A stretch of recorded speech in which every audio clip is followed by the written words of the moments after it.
For 500 years, Rome ruled the Mediterranean world.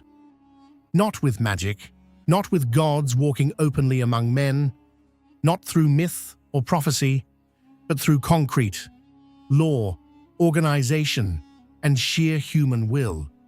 Rome engineered power. They built roads so precise that many still guide modern highways today. They built aqueducts that carried fresh water across mountains and valleys. They built laws that still echo in modern courts and constitutions. And perhaps most importantly, they built an idea called citizenship, an identity that could transform strangers into Romans. For centuries, this system worked so well that Rome appeared unstoppable. Every generation believed the empire would last forever. And then, it ended. Not with flames consuming the capital, not with a final, heroic battle, not even with a dramatic invasion breaking down the gates. Instead, it ended quietly. In a palace, few remember it. With a decision that barely disturbed daily life. An empire that conquered nearly everything simply stopped existing. How does something so powerful collapse without a catastrophe? How does an empire that mastered the world lose itself? Welcome to the History Decoder. To understand Rome's paradox, you must first understand its engine. Rome was never built on swords alone. Legions won battles, but systems won centuries. The Roman genius was not destruction, it was integration. Aqueducts were the lifelines of Rome. Aqueducts delivered clean water to cities, rivers carried through stone. High in distant mountains, engineers captured fresh spring water and guided it toward the cities using channels so precisely angled that gravity alone carried the flow for miles.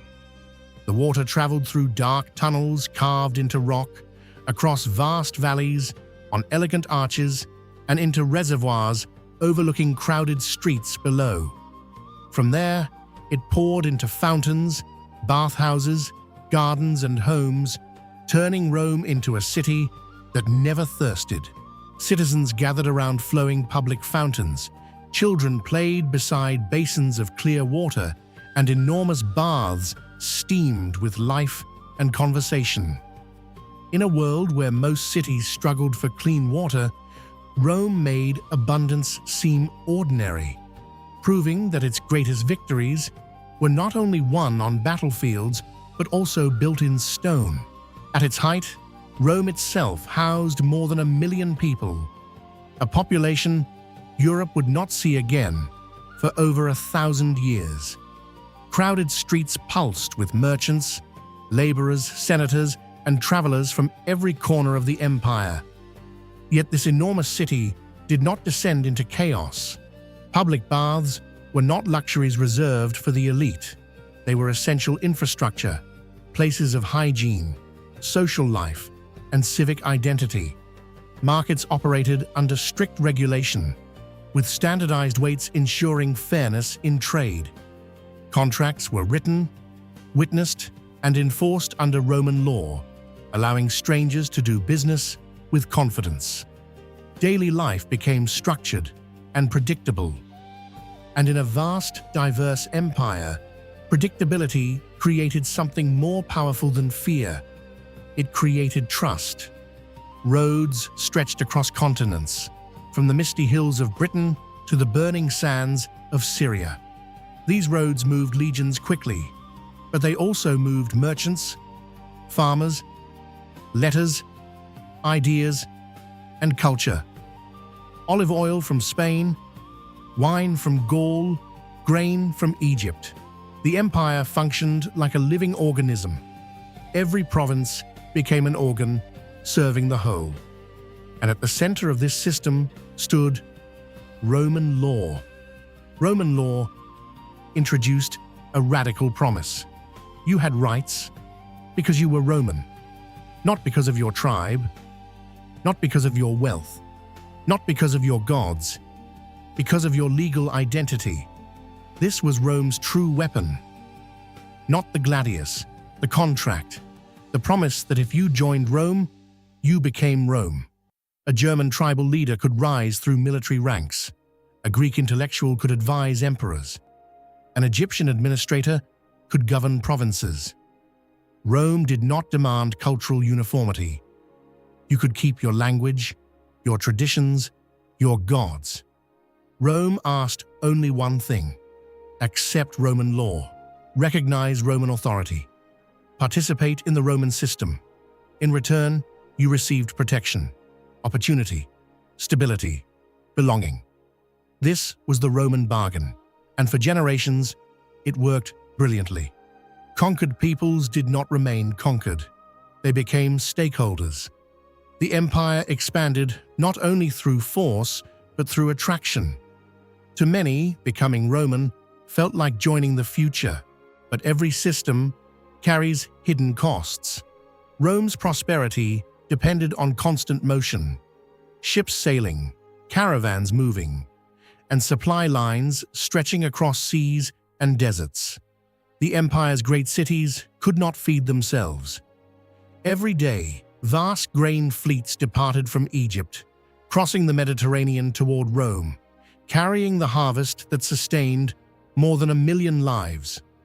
Without these shipments, markets would empty, prices would rise, and unrest would follow.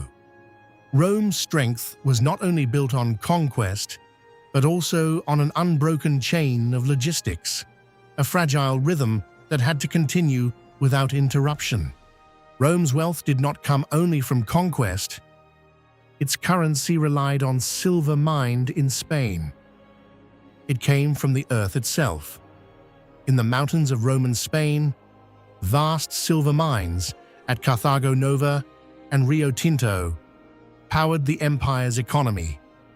Thousands of laborers, many of them enslaved, worked deep underground in dangerous tunnels lit only by oil lamps.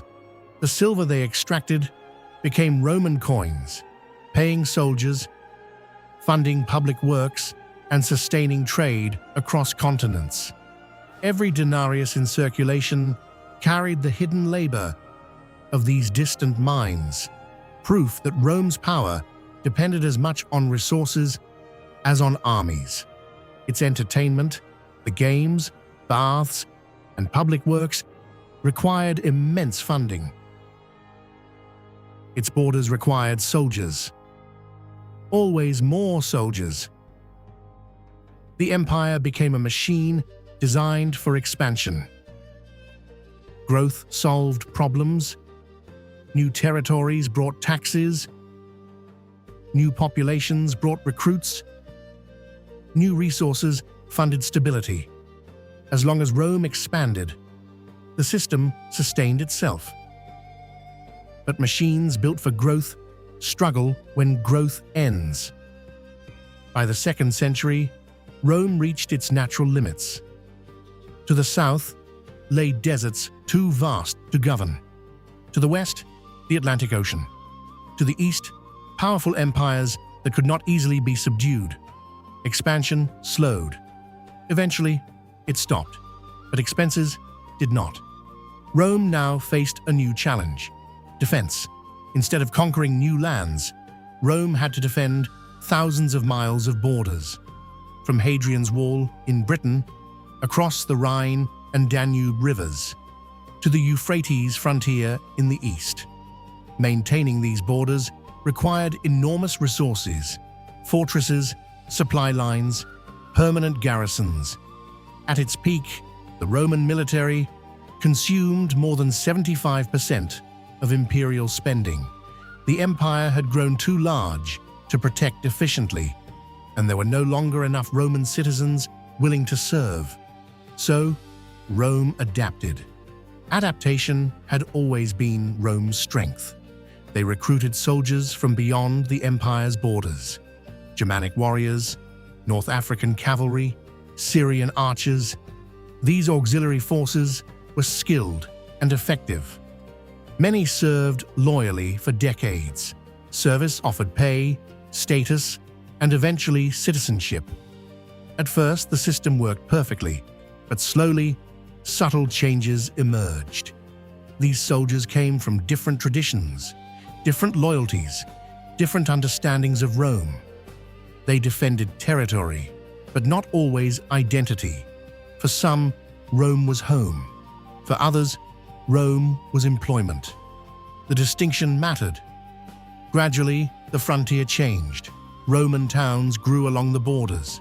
Trade flourished between Romans and neighboring tribes. Families formed across cultural lines. Languages blended. Customs merged. The border stopped being a clear dividing line. Instead, it became a zone of exchange. This was not policy failure.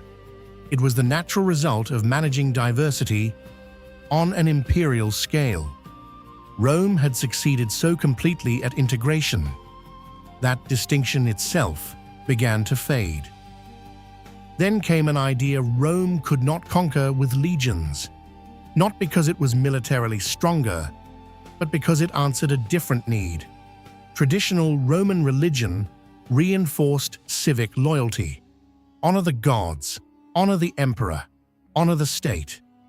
Religion and citizenship were intertwined, but a new belief spread quietly across the empire: Christianity.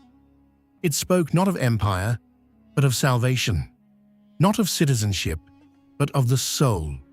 It taught that meaning did not come from Rome. Meaning came from something eternal. For the first time, loyalty could exist beyond the state.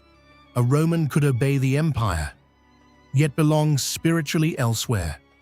This introduced a new tension, not immediate rebellion, but divided identity. Rome had mastered administration, engineering, and law. But belief operates differently. You can command obedience. You cannot command conviction. This was not a simple story of Christianity destroying Rome. That explanation is too easy, too neat. The deeper truth is more complex. Rome encountered the limits of material power. It discovered that systems can organize society, but they cannot define purpose. You can build roads, but roads do not answer why people travel. You can enforce laws, but law does not explain meaning. You can create order, but order alone does not satisfy the human spirit. The empire had answers for practical problems: food supply, security, trade, governance. Yet increasingly, people asked deeper questions. What is justice? What is suffering for? What gives life value? Rome excelled at control. But control is not the same as fulfillment. Economic pressures intensified. Currency was debased. Inflation rose. Local elites became less invested in imperial unity. Administration grew more complex and expensive. Emperors rose and fell rapidly. Civil wars drained resources. Each crisis demanded short-term solutions. Each solution weakened long-term stability. The empire did not collapse overnight. It slowly transformed, power decentralized. Regional leaders gained influence. The idea of Rome persisted, even as its structure changed. By the 5th century, the Western Empire existed mostly in name. Authority fragmented. Military commanders held real power. And in the year 476 CE, a Germanic general named Odoacer removed the last Western emperor from office. Romulus Augustulus, a teenager, a symbolic ruler. There was no dramatic siege, no apocalyptic destruction. The imperial title was simply deemed unnecessary. Administration continued. Cities functioned. People worked, traded, and lived much as before. No one marked the moment as the end of an age. Rome did not fall to invaders. It dissolved. Like salt in water, still present, but no longer distinct. Roman law survived. Roman language evolved into new languages. Roman roads continued to guide travelers. Rome, as an empire, ended. Rome, as an idea, endured. The paradox was complete. Rome built the most powerful political system the ancient world had ever known. Yet it discovered something fundamental. Human beings cannot be governed by law alone. Power can organize society, but meaning must come from somewhere deeper. They conquered territory, but they could not conquer purpose. And in that realization, Rome gave the world its greatest legacy, not empire, a question that still echoes today. What is a life worth living? The US Capitol stands as a modern echo of ancient Rome. Its grand architecture, dome, columns, and sweeping stairways was deliberately inspired by the classical ideals of republicanism. The Capitol is a symbol of democracy, a public institution built on the same principles that guided Rome. Nearby, the Library of Congress, our nation's intellectual treasure, echoes the Roman vision of public knowledge. By connecting these icons, we see how Rome's legacy lives on, not just in power, but in shared knowledge and civic life. Next time on the History Decoder, we travel east to the Persian Empire, a civilization that ruled not through fear alone, but through tolerance, diplomacy, and cultural respect.